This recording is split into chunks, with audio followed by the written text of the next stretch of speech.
Bienvenidos un día más al Relicario de los Secretos. Soy Nershirai y hoy hablaremos de los pieles verdes. Ya les va tocando que hagamos un full focus faction sobre ellos, explicando todo a fondo a nivel global, ¿vale? En el siguiente vídeo ya empezaré a hacer encarado a lo que sería campañas e intentaré hacer lo mismo que el anterior. Cómo encarar cómo encarar la campaña básica y campaña élite. Así que sin más dilación empezamos a explicar un poquito todo lo que nos pueden aportar los orcos. Siendo una de las facciones más abandonadas del juego, tristemente, porque tiene muchísimo potencial y muchas opciones, al final no acaban destacando nada más que en tener mucha vida y aguantar. Esto es lo que tenemos que saber. Tristemente no son lo que deberían ser, ni son una facción ultra divertida como podría ser en muchos juegos. Lo que son los orcos es muy divertido jugarlos.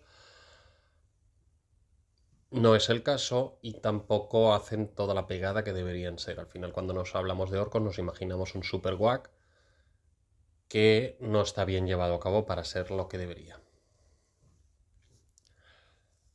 Bueno, tenemos a nuestro caporal.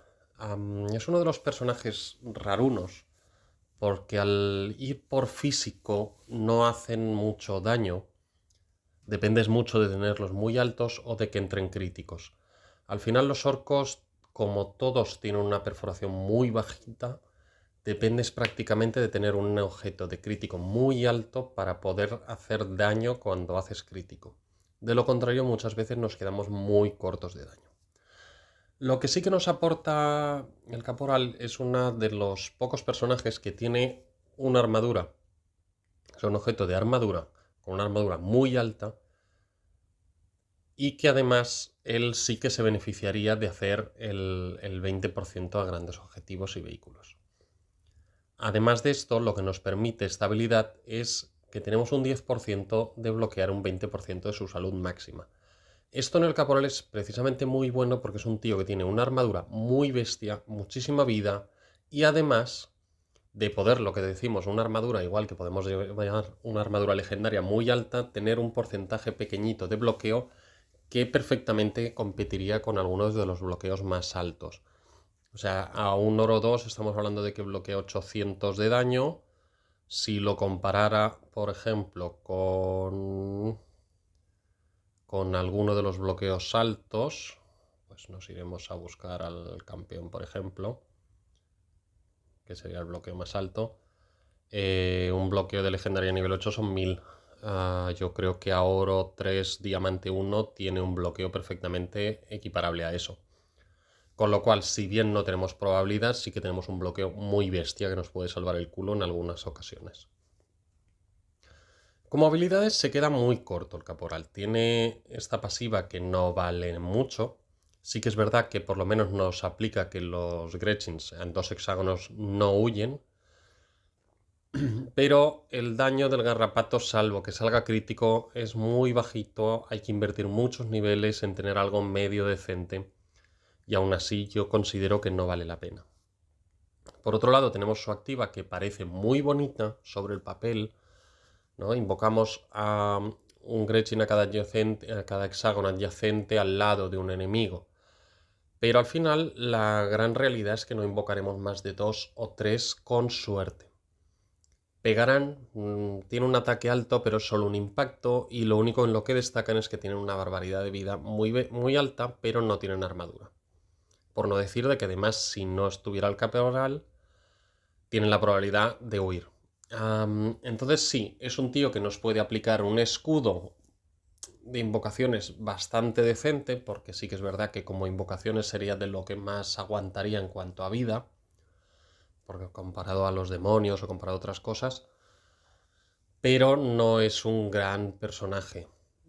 Sí muy necesario en la campaña, pero ya hablaremos de ello. Para mí, fuera de esto, es un personaje que para avalanchas legendarias sí puede ir bien porque nos permite ese escudo que nos va a ganar tiempo. Y sí que es verdad que es un tío que aguanta muchísimo, se queda muy corto de pegada. Iríamos luego con el mecánico, uno de los grandes sanadores del juego y uno de los más multifunción del juego. Al final es cierto, es posiblemente de los peores personajes que, en cuanto a pegada. Va por físico, son 4 impactos y tiene un ataque bastante justito. No tiene gran vida y no tiene gran armadura. Sin embargo, como support, tiene uno de los mejores estándares del juego. Es un tío que puede curar, pero no solo se centra en poder curar unidades mecánicas o reparar, sino que además tenemos una pasiva muy bestia. Pues ya como podéis comprobar, a un nivel 37 son 212 de armadura adicional a todo lo que esté pegado a él, así que para unidades de formación tortuga es o sea, se nota muchísimo la diferencia realmente, sobre todo en personajes que tienen poca perforación.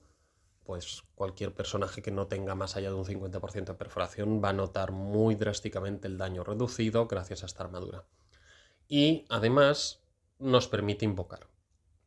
El tanque está muy infravalorado a lo largo del juego. Sí que es verdad que una de las peores consecuencias del tanque es que puede huir. Entonces, ¿qué ocurre? Que casi todo el mundo que jugamos invocaciones, jugamos muchas invocaciones. A lo cual, cuantas más invocaciones tengas, más probabilidades de que muera gente alrededor del tanque y por consecuente huya sin que ni siquiera haya recibido un golpe. Pero si es lo contrario, que jugamos con poquitas invocaciones, el tanque es una muy buena opción. Como podéis comprobar, a nivel 37 son 2500 prácticamente de daño, tiene 707 de armadura y 884 de daño por 3 impactos. Que no es poco, no está nada mal, contando que además si no lo invocáramos en el turno 1, pues gana 350 puntos cada turno adicional. Esto en una avalancha legendaria, si aguantas 4 o 5 turnos, prácticamente le cascas 1800 de vida adicionales. Con lo cual saca un bicho de 4000 de vida.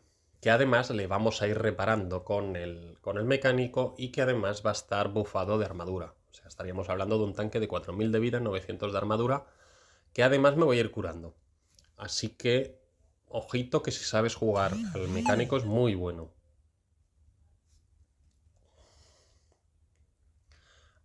Por no hablar de que además el tanque tiene una habilidad que le reduce el daño sufrido de todos lo que son los personajes con una penetración inferior al 20%. Así que un Velator o el propio mecánico, un propio tanque, cualquier orco lo tendrá complicado para sacar al tanque. Así que, si bien no es un gran personaje, sí tiene muchas opciones. De hecho, para acabar, yo lo utilizo mucho en avalanchas. Me va muy bien junto con Rebas, junto con 4 cositas sin abusar de invocaciones. Por ejemplo, Shosil, parecer una chorrada, pero tener los drones con 200 y pico de armadura acaba haciendo que no mueran de un solo golpe y esto permite que se mantenga un dron más vivo a lo largo de los turnos. Así que es un buen combo con unidades muy blanditas que de no tener o de tener muy poquita armadura, esos 200 y pico se va a notar mucho.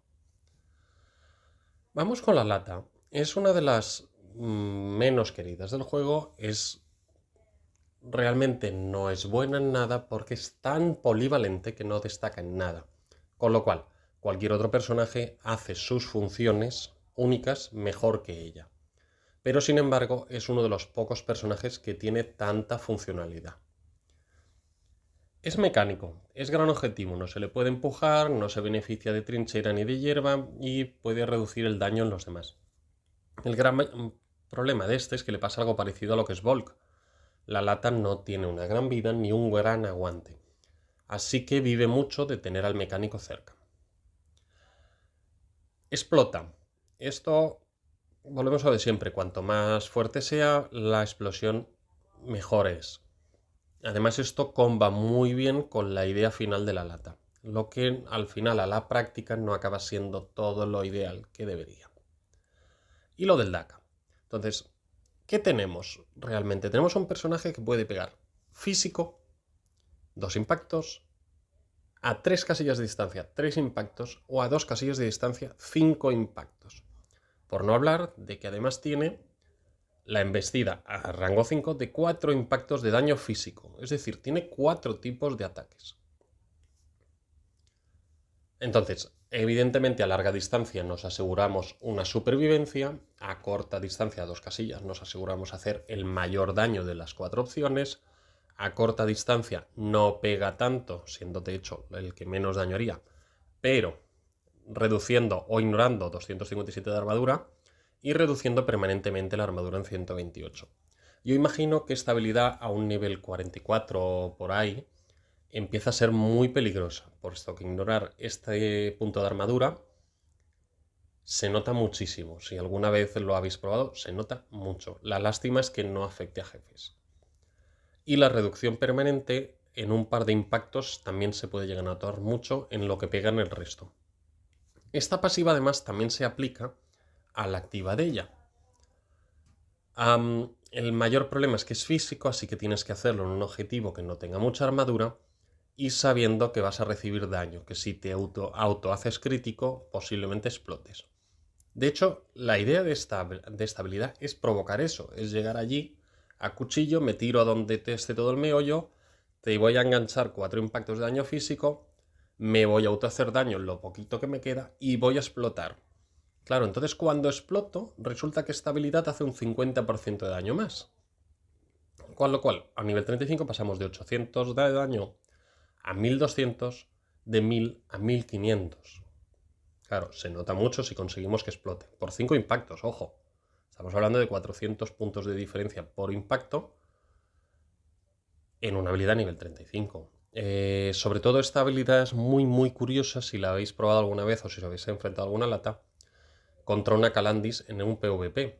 Posiblemente nos tiremos a la muerte, el disparo de Calandis no nos acaba de matar, le vamos a meter, nos va a meter la puñalada y vamos a explotar. Como consecuencia, Calandis también se va a tomar por saco por la explosión y el daño adicional que hace esta habilidad. Además del daño que podemos hacer a unidades circundantes. A mí me lo han hecho y yo lo he llegado a hacer de matar a 4 unidades solo con esta habilidad. En PvP, creo que el rango básico. Más adelante la explosión ya no hace tanto daño como para matar a un personaje.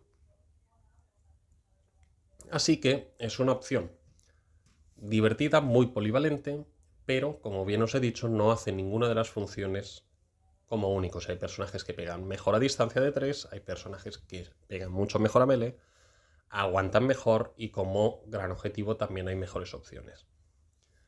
¿Cómo quitar la armadura? Sí, está muy bien. Pero como no afecta a lo grande que nos interesa, que son los jefes, al final acaba siendo un personaje bastante prescindible en cuanto a PvP o en cuanto a arenas. Como avalanchas no es una mala opción, pero se queda cortita por lo que decimos. O sea, tengo tanto rango de ataques que al final no me especializo en nada, por lo cual no soy buena en nada. Pero no soy mala en nada. Ahí está. Un personaje raro. Luego tenemos a Tagmasha. Tagmasha es un personaje, un quiero y no puedo. Sí, tengo lo mismo que el caporal, con una capacidad de bloqueo muy buena, pero no tiene nada que ver. O sea, son dos mundos totalmente diferentes. Así como el caporal se centra en vida y armadura, el Tagmasha es el DPS, por así decirlo, de los orcos. Es el que más daño puede llegar a hacer con el mayor movimiento que tiene. Pero es muy blando. Entonces, esta habilidad te puede salvar el culo en una posibilidad, sí, pero como te van a matar de 1 o 2 golpes, es muy difícil que salte este bloqueo. Además, ¿qué ocurre con él? Que su pasiva es bastante miserable, porque sí, pego 2 veces a un tío en melee siempre y cuando yo sobreviva. No es como el campeón, que yo pego primero y todo el mundo muere, y si nadie muere yo sigo sobreviviendo. Es después de haber recibido el daño, y solo a la primera unidad le voy a hacer un impacto de daño físico, que si sale crítico igual hacemos daño, si no es un chiste. De hecho, como veis, la tengo en 17 porque no vale para nada la pena el ascenso.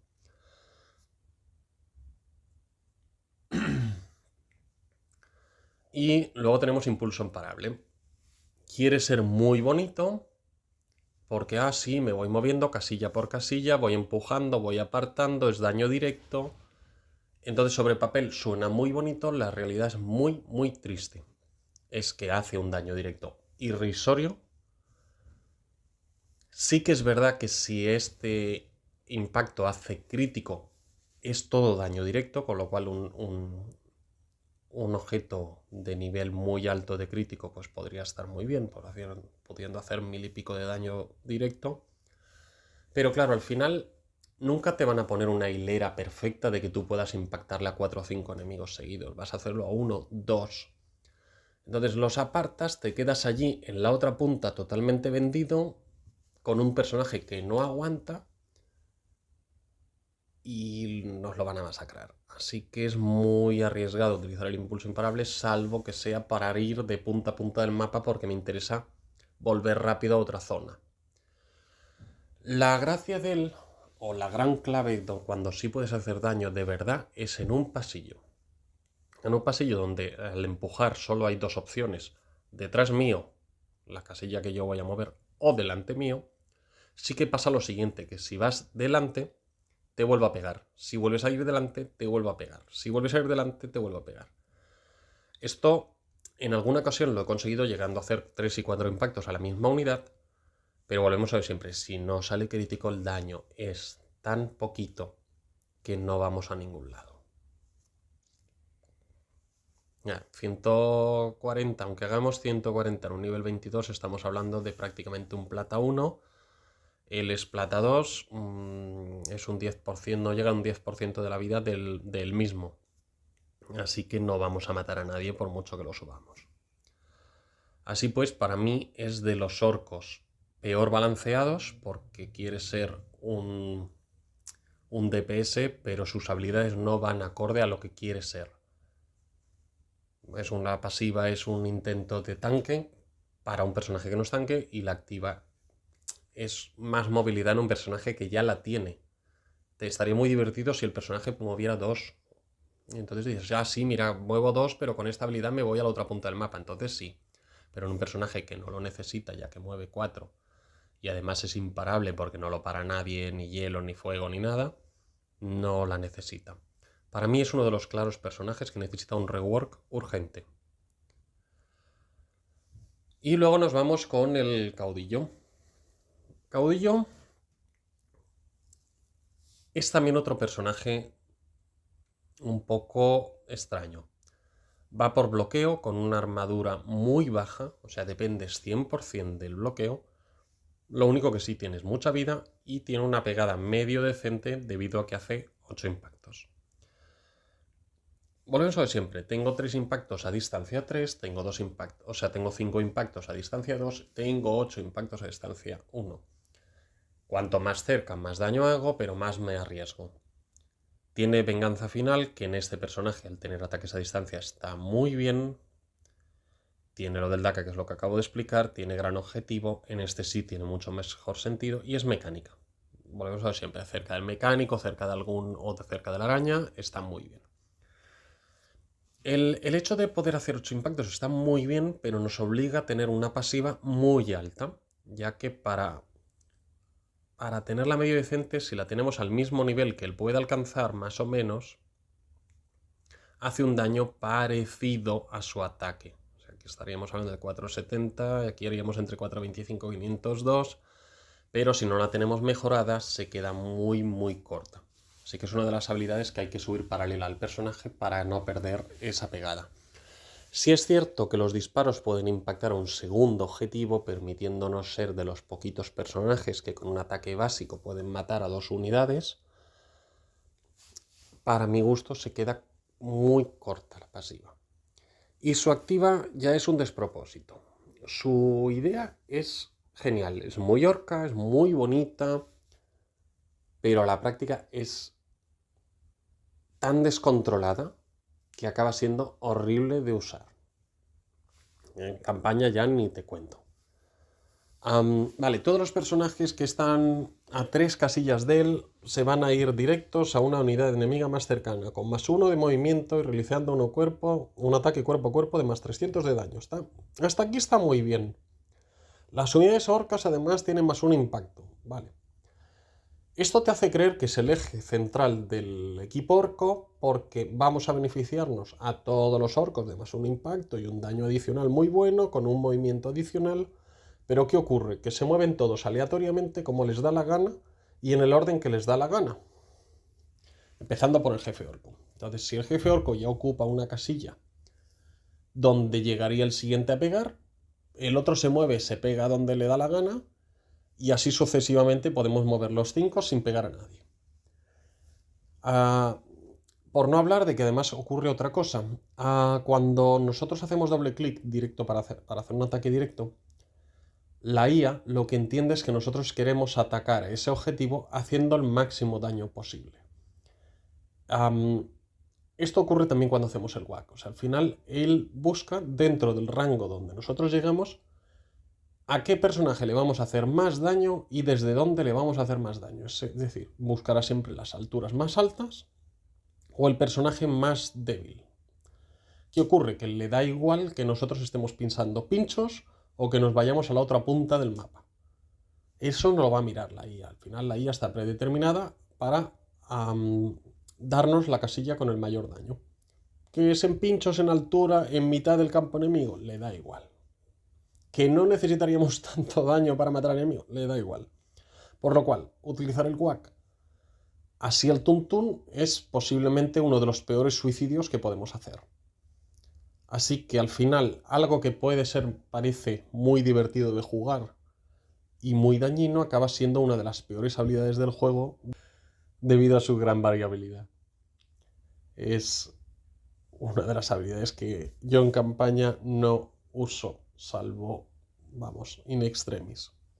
Y en el resto de juego, de modos de juego tampoco. Sí que es verdad que en un jefe podríamos llegarlo a utilizar para tirar todo el mundo más cerca. Sí, pero hay opciones mucho mejores.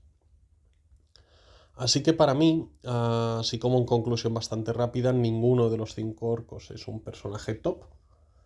Ninguno de los 5 orcos es imprescindible para jefes, ni siquiera para mí opciones B. El caudillo sí un caso. Para avalanchas sí, que van bastante bien. Para avalanchas legendarias también muy bien alguno de ellos.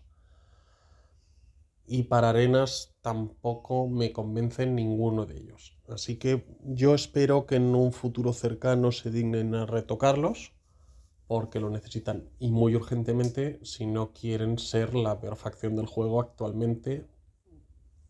Bueno, actualmente lo son, porque después de haber hecho el cambio en los necrones, los orcos para mi gusto se han quedado siendo la peor facción de todo el juego. Así que rezaremos un poquito por ellos. Y en la siguiente entrega nos centramos en ellos para hablar de la campaña, quiénes son imprescindibles, qué estrategias son las que tenemos que seguir y nos iremos a las pantallas. Espero que os haya gustado y hasta la próxima.